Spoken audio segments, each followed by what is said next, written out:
Bem, abra sua Bíblia, a primeira carta de Pedro, capítulo de número 3, e nós vamos ler do versículo de número 8 até o versículo de número 12 nesta noite.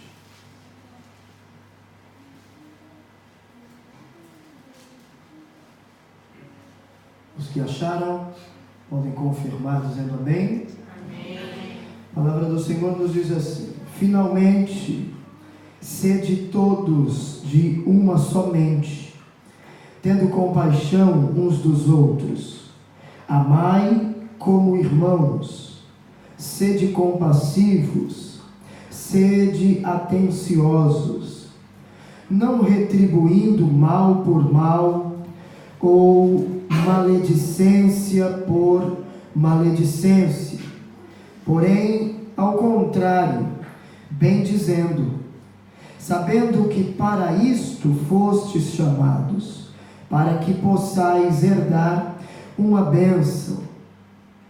Porque aquele que deseja amar a vida e contemplar dias bons, que refreie a sua língua do mal e seus lábios, para que não falem maliciosamente. Aparte-se do mal e faça o bem, que busque a paz e siga, porque os olhos do Senhor estão sobre os justos, e os seus ouvidos abertos às suas orações. Mas a face do Senhor é contra aqueles que fazem o mal. Amém? Podem sentar.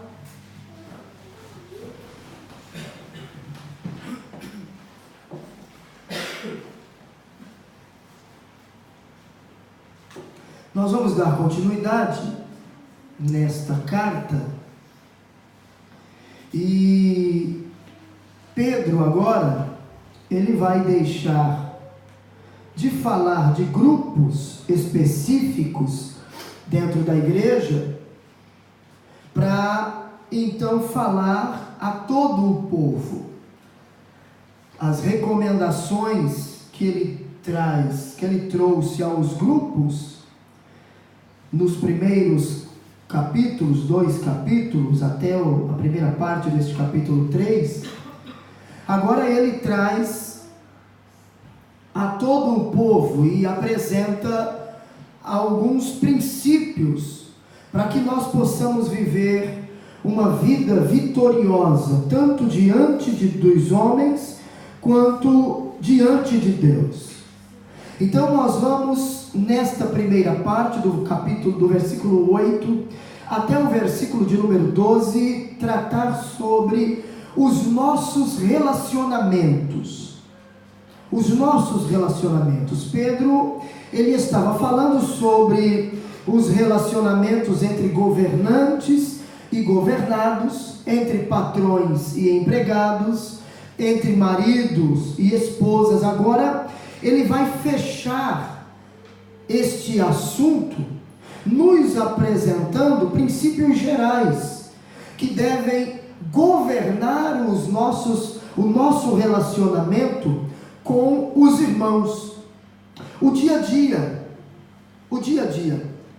porque é isso que é nesse dia a dia, no convívio com os irmãos, é que algumas coisas vão aparecendo da nossa vida cristã. Nós vamos começar a evidenciar algumas coisas, à medida que nós vamos meditando no texto.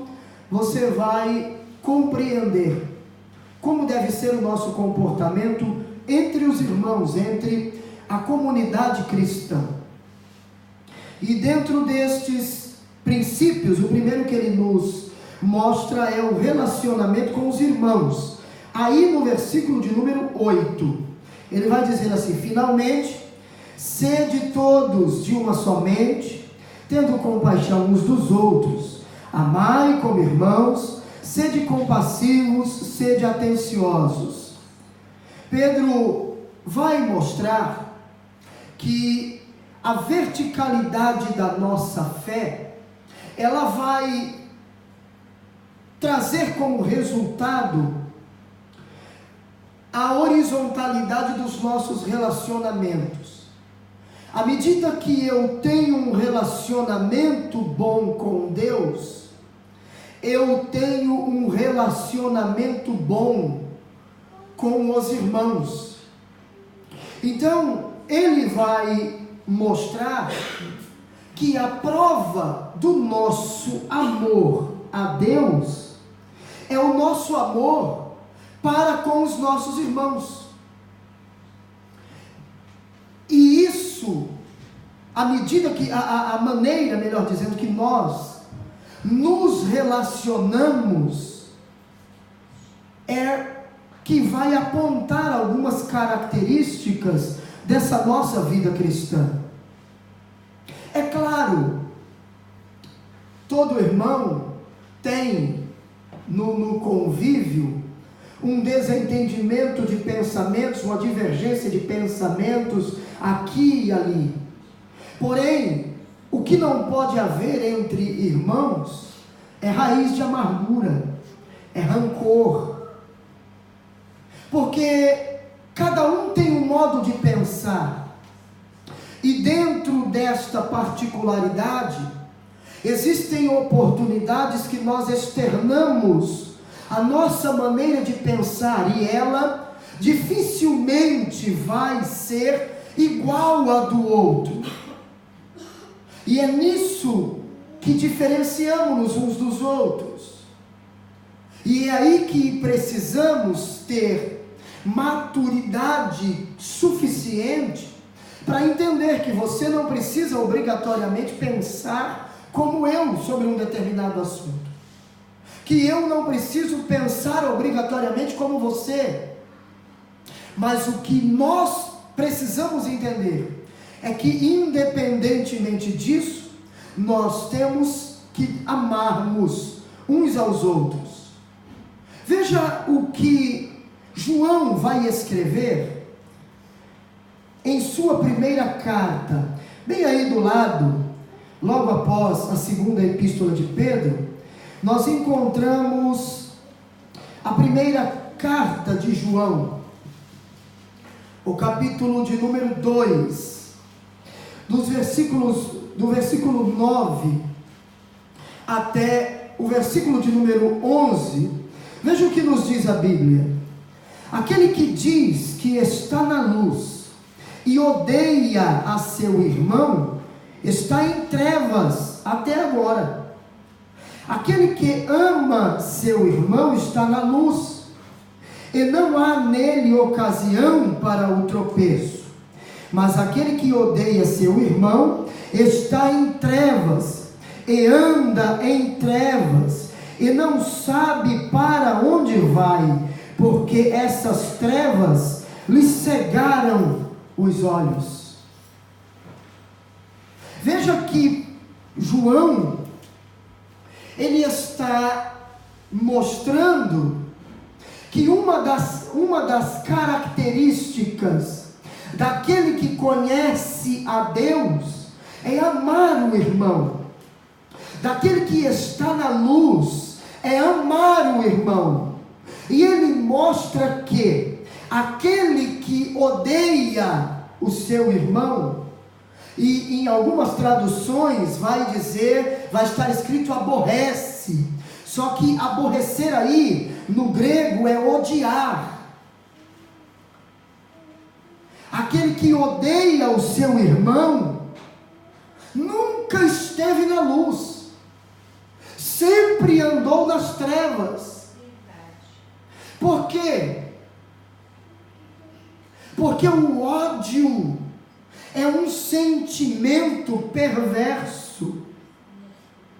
O ódio é um sentimento que leva o homem a cometer atrocidades que ele, se estivesse desprovido deste sentimento, não cometeria. O que levou Caim matar seu irmão Abel? o que levou os irmãos de José tentar matá-lo?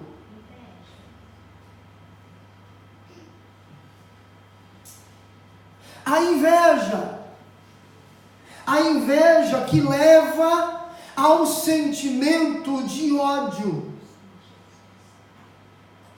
E então a única maneira de se ver livre deste sentimento, segundo o raciocínio de Caim e segundo o raciocínio dos irmãos de José, era exterminá-lo ou mandá-lo para longe. Mas o que a Bíblia nos ensina é que alguém que conhece a Deus de verdade, alguém que teve um verdadeiro encontro com Cristo, não pode de maneira alguma ter este sentimento em seu coração. Caso haja, é sinal de que ele nunca conheceu a Deus. É sinal de que a luz de Cristo nunca brilhou no seu interior. Porque aonde a luz de Cristo brilha, as trevas são totalmente dissipadas. Então nós precisamos entender, Pedro está falando sobre isso, que a maior prova do nosso amor a Deus é o amor que temos, que cultivamos pelos nossos irmãos. E aí Pedro vai destacar, dentro destes versículos, alguns aspectos desse relacionamento fraternal. Veja bem, ainda no versículo 8, Pedro vai falar sobre a unidade de pensamento. Ele vai dizer aí: finalmente, sede todos de uma só mente, mesmo pensamento, unidade de pensamento. Agora precisamos compreender algo aí no início desse versículo. Esta expressão que Pedro usa, finalmente, não significa que ele está concluindo a sua epístola, mas quer dizer que ele, como até agora ele falou de várias classes de indivíduos, como servos, esposas, maridos, agora ele está chegando ao clímax do seu raciocínio, ao clímax do seu argumento, e então ele dirige essa palavra a todos os cristãos. Então, finalmente aqui tem o sentido de resumo, ou em conclusão. Concluindo o seu raciocínio, Pedro diz: sede todos de uma só mente. De uma só mente. Agora, o que isso significa? O que a unidade aqui não significa? A unidade aqui, a unidade da igreja, ela não é sinônimo de uniformidade. Veja, a unidade da igreja aqui não é sinônimo de uniformidade, mas de cooperação em meio à adversidade. Perceba uma coisa. Vou explicar melhor. É cooperação em meio à diversidade de dons, diversidade de características. Cada um tem a sua característica. Cada um tem uma chamada específica. Cada um recebeu um dom de Deus, um talento de Deus. Porém, compartilhando particularidades, com diversidades, todos trabalham para um mesmo propósito. Quando nós lemos Efésios capítulo 4, Paulo vai dizer que Deus deu à igreja pastores, apóstolos, profetas, mestres, doutores, ministérios, 5 ministérios diferentes, cada um com a sua particularidade, porém, para um mesmo propósito. Qual é o propósito do ministério profético, apostólico, pastoral, do mestre, do doutor? Qual é o propósito? A edificação do corpo de Cristo. Para que a igreja, o corpo de Cristo, sendo edificado, eles então não andem mais à roda, em todo vento de doutrina, sendo levado por todo vento de doutrina. Então qual é a função, qual é o propósito, melhor dizendo? Edificar, firmar, fortalecer. Cada um tem um talento, mas o objetivo para o qual Deus deu o talento a cada um é um só: a edificação do corpo, o crescimento da igreja. Cada um trabalha de uma maneira. Então, a unidade da igreja não é sinônimo de uniformidade, mas de cooperação em meio à diversidade de características. Nós, como cristãos, podemos discordar quanto à forma de certas coisas, mas devemos concordar em relação ao conteúdo e à motivação. Por exemplo, você pode dizer: para alcançarmos tal objetivo, o pastor colocou que fizéssemos desta forma. Conversamos, como fazemos sempre nas reuniões. Temos um objetivo e apresentamos uma ideia. E então os obreiros e os líderes de departamentos, eles podem dizer: pastor, eu acho que se nós fizéssemos assim, poderíamos alcançar o objetivo, talvez de uma forma mais rápida. Veja bem, não há uma diferença com relação à forma, uma discordância com relação à forma, mas há uma concordância quanto ao conteúdo e à motivação.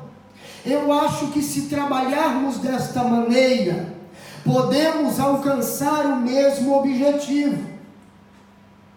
Olha, vamos fazer evangelismo. Então, qual é o objetivo do evangelismo? Ganhar almas, trazer o maior número de pessoas para visitar a igreja, para participar do culto, para ouvir a palavra. Então, vamos lá, como nós vamos fazer este trabalho?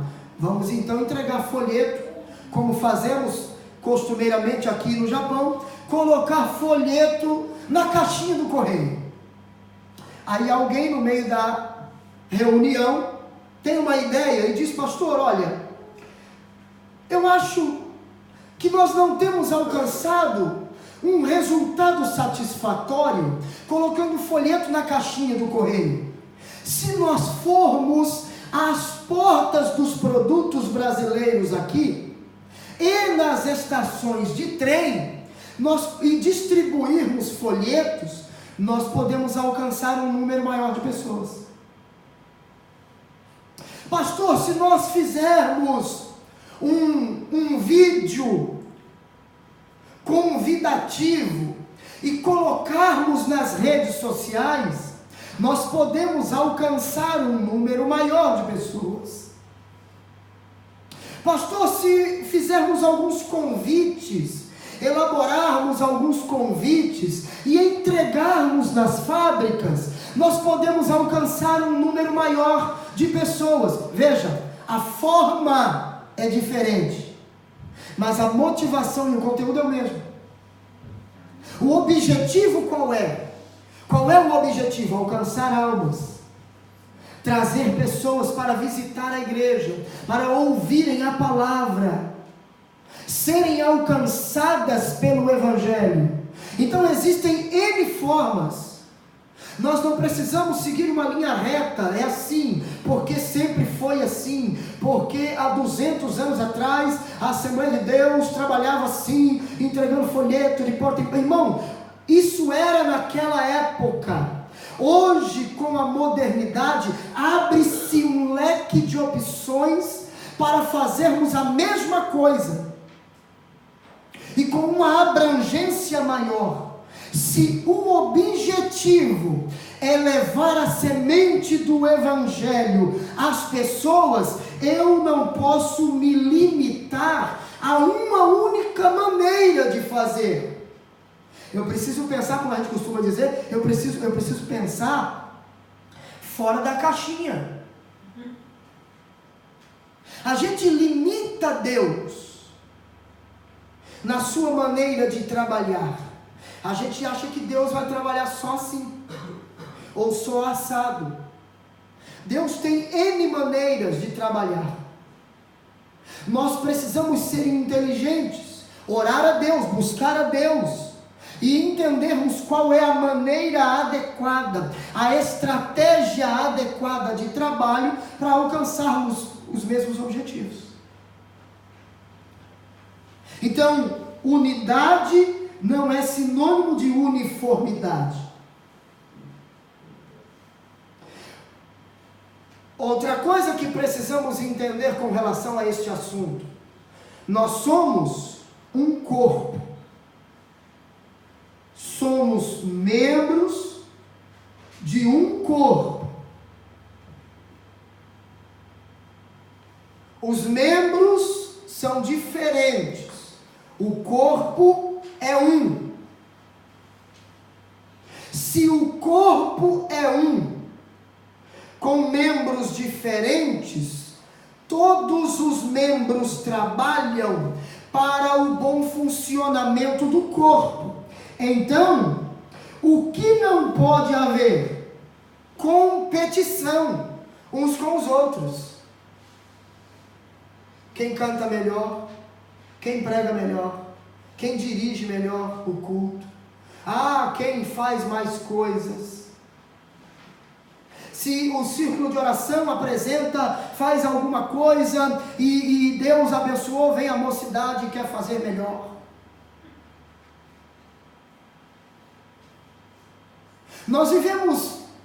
Eu vivi em uma época, na época do nosso grupo de mocidade, muitos anos atrás, que o grupo de jovens da igreja era uma coisa linda. E vez por outra havia essa competitividade dentro da igreja. O grupo de jovens querendo sempre apresentar melhor do que o círculo de oração. As festividades, o grupo de jovens queria fazer uma festa melhor que a do círculo de oração. Ou o grupo de mocidade de uma determinada igreja, de um determinado bairro, queria fazer uma festa melhor que a mocidade do outro bairro. E a pergunta é: em que Cristo é glorificado nisso? Nada. Nós estamos aqui, temos os nossos irmãos da cidade de Oyama, temos os nossos irmãos da cidade de Candaço, temos os nossos irmãos de Maibashi, temos os nossos irmãos da sede, temos 17 congregações no nosso ministério, e que faz parte de um mesmo corpo. Eu estou falando isso a nível ministerial, não estou dizendo que o corpo de Cristo está reduzido a ministério, não. Quando se fala de corpo de Cristo, corpo místico de Cristo, a igreja, falamos da igreja universal de Cristo. Aqueles que lavaram as vestiduras do sangue do Cordeiro. Somos o mesmo corpo, independentemente de placa denominacional. Mas eu estou trazendo para dentro do ministério para que você entenda. Então a igreja da cidade tal vê o trabalho da igreja da outra cidade, e Deus abençoou, então eles falam: irmãos, nós temos que fazer um trabalho melhor do que a outra. Não, queridos. Esse tipo de competitividade não glorifica a Deus em nada. O irmão pregou e Deus abençoou, eu tenho que pregar melhor. Esse tipo de competitividade não acrescenta em nada, não gera edificação na igreja. Somos um corpo. Se o irmão pregou e Deus abençoou, glória a Deus por isso. Eu vou pregar e Deus vai abençoar, o outro vai pregar e vai ser uma bênção, e cada um dentro da sua particularidade, dentro daquilo que Deus lhe confiou, coopera um com o outro para o bom funcionamento do corpo de Cristo, que é a igreja. Não pode haver competitividade. Não pode haver aquela ideia de que um tem que ser melhor do que o outro.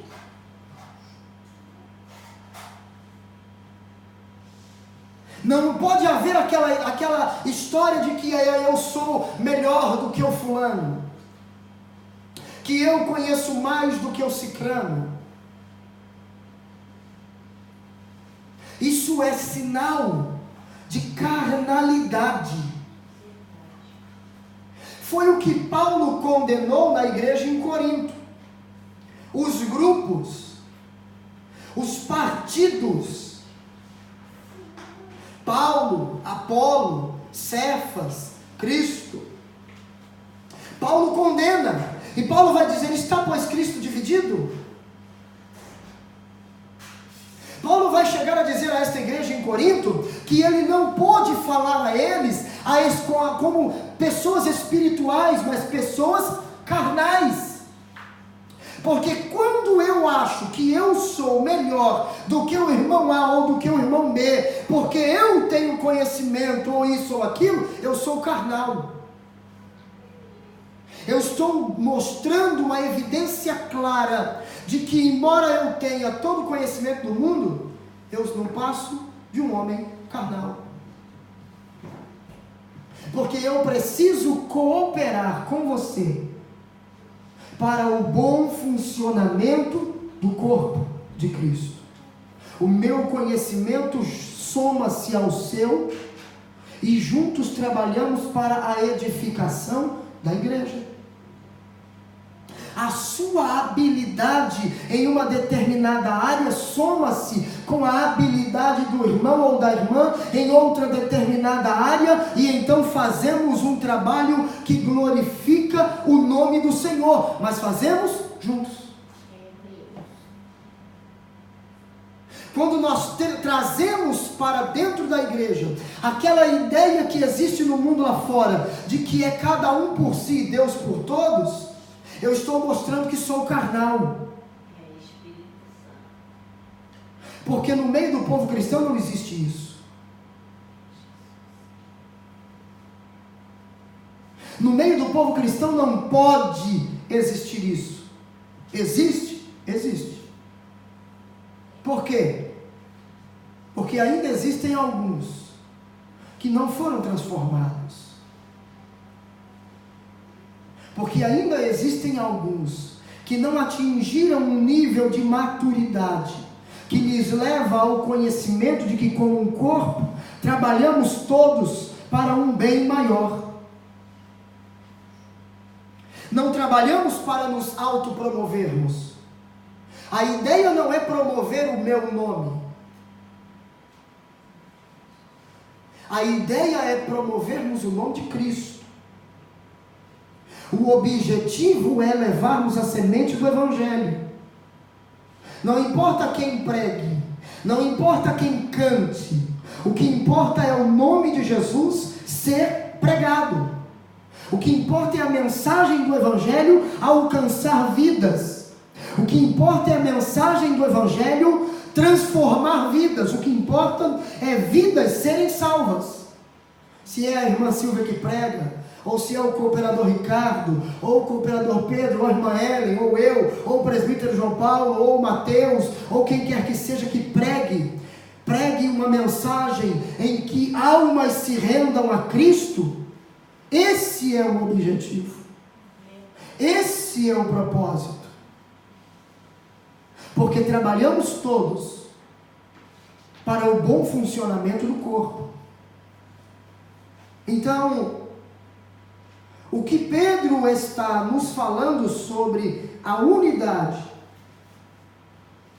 é que entre os membros da igreja não pode haver partidarismo, não pode haver vanglória.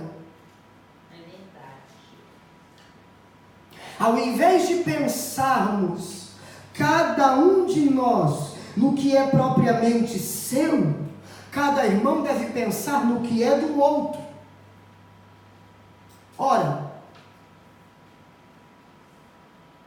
se Deus me deu um talento, como eu posso fazer para ajudar o meu irmão a desenvolver o talento dele?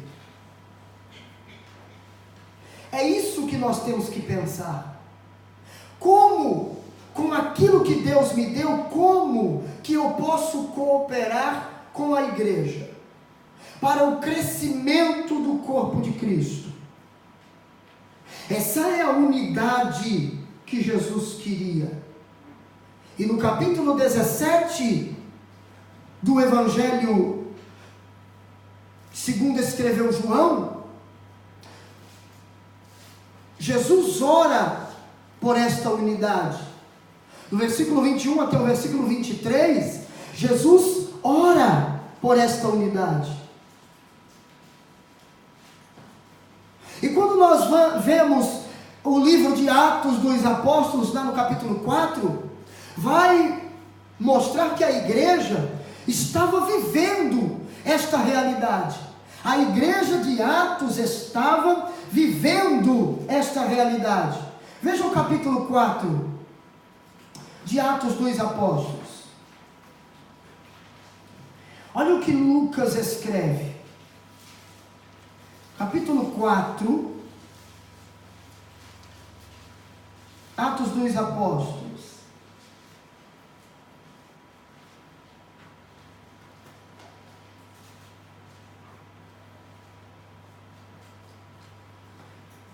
Veja, versículo de número 33, 32, para você entender melhor. E a multidão dos que criam era um só coração, uma só alma, e ninguém dizia que algo do que possuía fosse seu, mas tinham todas as coisas em comum. E com grande poder os apóstolos davam testemunho da ressurreição do Senhor Jesus, e havia uma abundante graça sobre todos eles. E não havia nenhum necessitado entre eles, porque todos os que possuíam terras ou casas, vendendo-as, trazia o valor das coisas que foram vendidas e as depositavam aos pés dos apóstolos, e distribuía-se a cada homem segundo a sua necessidade. Essa era a realidade da igreja que vivia sob jurisdição dos apóstolos. Essa era a realidade da igreja apostólica, a igreja de Atos. Deus não está dizendo que você vai se desfazer dos seus bens, ficar sem nada e trazer aqui para distribuir entre todos. Não é isso. Não é esse o sentido do texto. Mas o sentido do texto, a lição do texto, é a lição do desprendimento das coisas materiais. Eu não tenho apego às coisas materiais. Eles tinham bens, tinham casas e terras e vendiam, distribuía o que vendia, juntava e dividia entre todos, para que não houvesse ninguém padecendo, passando por necessidade. Hoje, o crente, para ofertar na igreja é uma luta, para dizimar na igreja é uma prova. O que me leva a não fazer?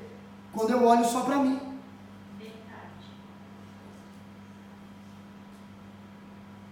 Quando eu olho para o meu umbigo.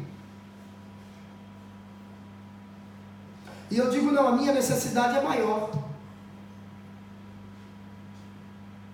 E aí então eu passo por cima de um princípio bíblico. Nós precisamos entender que isso faz parte da unidade de pensamento. Eu estou no primeiro subtópico deste ponto, o relacionamento com os irmãos. Levanta-se, por exemplo, uma arrecadação, seja ela financeira, seja ela de alimentos, para ajudar alguém. Aí aparece aquele que oferta Yacué, uma moedinha, podendo ofertar mais. Mas por que ele não faz? Por que eu vou dar para o irmão? Se eu der para ele, vai faltar para mim. Eu estou preso a coisas desta vida. Não, pastor, mas eu tenho um monte de conta para pagar. Mas quando eu estendo a mão para alguém, Deus supre a minha necessidade. Eu não estou falando do que outros viveram. Eu estou falando do que eu vivi. Eu estou falando de momento da minha vida em que eu fui ajudado e com tanta abundância, e no mês seguinte alguém precisou e eu tirei daquilo que eu recebi e ajudei. Eu não posso falar do que você vive, eu tenho que falar do que eu vivo. Eu não posso testemunhar da sua vida, eu tenho que testemunhar da minha.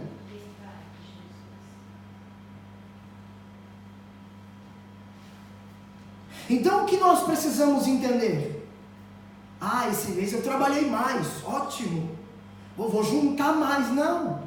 Quando você trabalha mais e Deus te proporciona a oportunidade de ganhar um pouco mais, é para você também contribuir melhor. Nós temos uma mentalidade, irmãos, muitas vezes avarenta. Nós pensamos em nós só. Nós temos uma mentalidade muitas vezes egocêntrica. Nós olhamos para nós.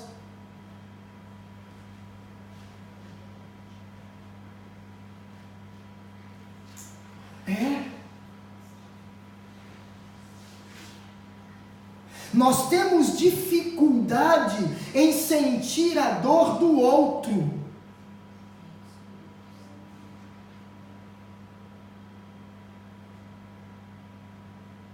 Nós temos dificuldades em sentir a dor do outro, mas nós somos muito rápidos para querer que os outros sintam a nossa dor.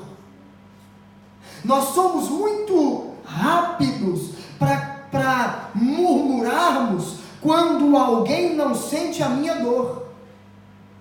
Mas e para eu sentir a dor do outro? E para eu ajudar o outro? E para eu cooperar com o irmão? Eu tenho dificuldade. Aí eu pergunto, será que vivemos de fato a unidade que a Bíblia requer de nós como corpo de Cristo? É culto da palavra, é culto de ensino, é para aprender mesmo.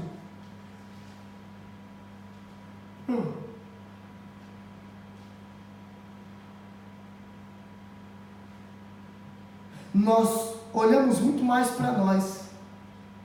Vejam o que Paulo escreve em sua carta aos Romanos.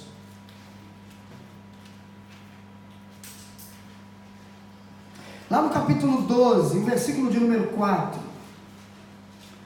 Pois assim como temos muitos membros em um corpo, e nem todos os membros têm a mesma função, assim nós, que somos muitos, somos um só corpo em Cristo, e cada um membros, ou membros uns dos outros. Cooperamos uns com os outros.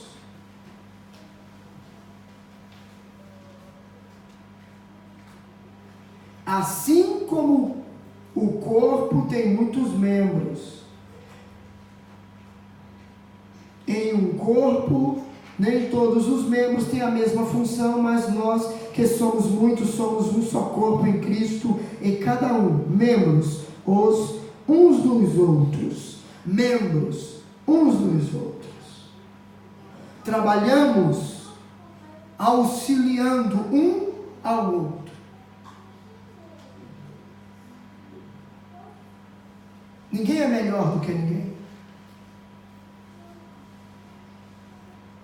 Paulo exorta os crentes de Corinto, capítulo 1, versículo 10, a terem uma só mente. Essa ideia, esse ensino não está restrito a Pedro. Paulo fala também à igreja em Corinto, a igreja dividida. Paulo prega sobre a unidade. Veja, capítulo 1, versículo 10. Rogo-vos, porém, irmãos, pelo nome de nosso Senhor Jesus Cristo, que digais todos uma mesma coisa, e que não haja divisões entre vós, antes sejais perfeitamente unidos em uma mesma mente e em um mesmo julgamento, ou seja, em um mesmo parecer.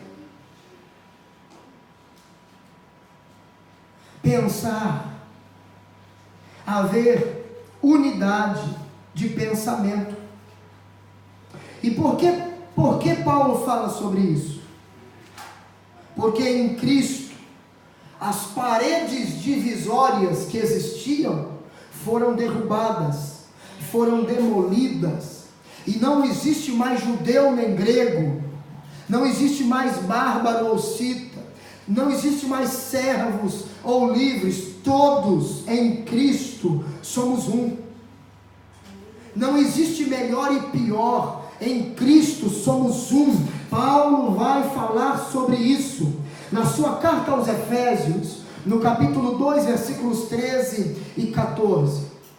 Nós podemos resumir tudo isso que falamos até agora, trazendo uma expressão muito conhecida. Nas coisas fundamentais, unidade. Nas coisas não essenciais, liberdade. E em todas as coisas, amor. Nas coisas fundamentais, unidade. Nas coisas não essenciais, liberdade. E em todas as coisas, amor. Porque quando eu amo, eu aceito o meu irmão, mesmo com os seus defeitos. Agora tem um detalhe. Que nós vamos falar sobre isso. Quando formos falar sobre a paz.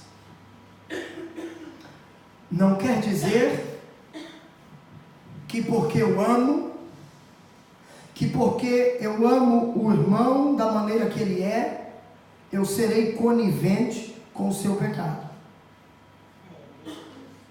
Porque quem ama também corrige. Quem ama também exorta. Quem ama também estimula a viver de maneira correta. Ah, pastor, o amor tem que amar, não pode repreender. Isso não é amor, isso é engano, isso é um falso amor.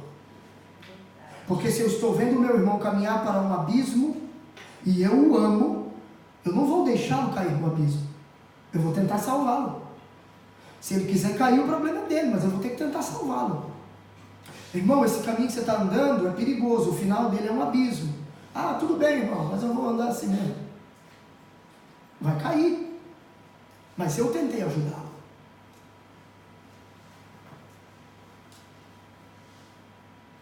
Agora, em nome do amor, nós vemos o irmão indo para o buraco e a gente está... É isso aí, irmão. Jesus te ama. Vai lá.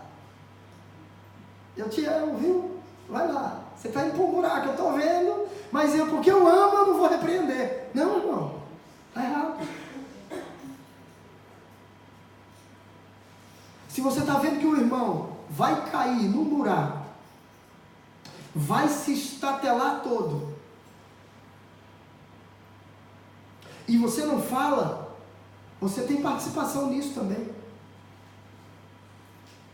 Temos o dever de orientar, de aconselhar. Se você vai seguir o conselho ou não, aí você tem o livre-arbítrio, a escolha. Amém? Pedro ainda vai falar sobre a compaixão. Ainda no versículo 8. Sede todos de uma só mente, tendo compaixão uns dos outros. Irmão, compaixão não é dó, não é pena, viu?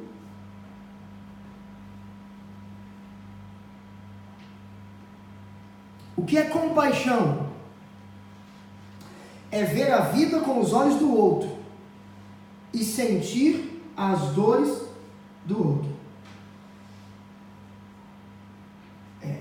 Sentir as dores do outro latejando como se fosse em você, como se fosse debaixo da sua própria pele. Mas sabe o que a gente diz hoje? Sabe o que a gente diz hoje? Está colhendo o que plantou. Então vai colher. Tudo bem. Pode até ser a colheita daquilo que ele plantou. Mas isso não me impede de sentir a dor dele. Eu posso até querer e fazer alguma coisa para ajudá-lo e Deus dizer não faça. Já aconteceu comigo. Deus está vendo uma determinada pessoa passando por um momento difícil e eu fui ajudá-lo. E quando eu estendi a mão e o ajudei, eu entrei na prova junto com ele. E aí eu disse, Jesus, o que está acontecendo? Porque minha vida está tudo de acordo, tudo certinho. O que está acontecendo? O Espírito Santo veio numa madrugada e falou comigo. Eu tive um sonho aonde Deus me revelava exatamente o que estava acontecendo e o porquê daquela situação. E aí ele disse: tire a tua mão do lugar aonde está a minha. E eu disse: tirei agora.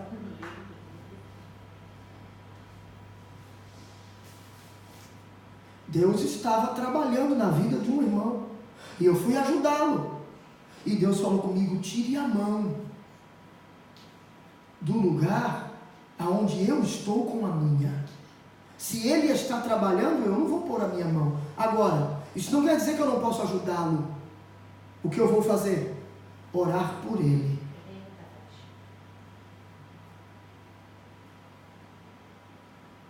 Orar por ele. Existem momentos que Deus nos desperta a orar por uma pessoa. Deus já me despertou a orar por pessoa que eu nem conhecia. O Espírito de Deus me deu o nome da pessoa para eu orar. Era um pastor, eu só ouvia falar dele, nunca o tinha visto. E Deus mandou eu orar por ele. E eu passei a orar por aquele pastor.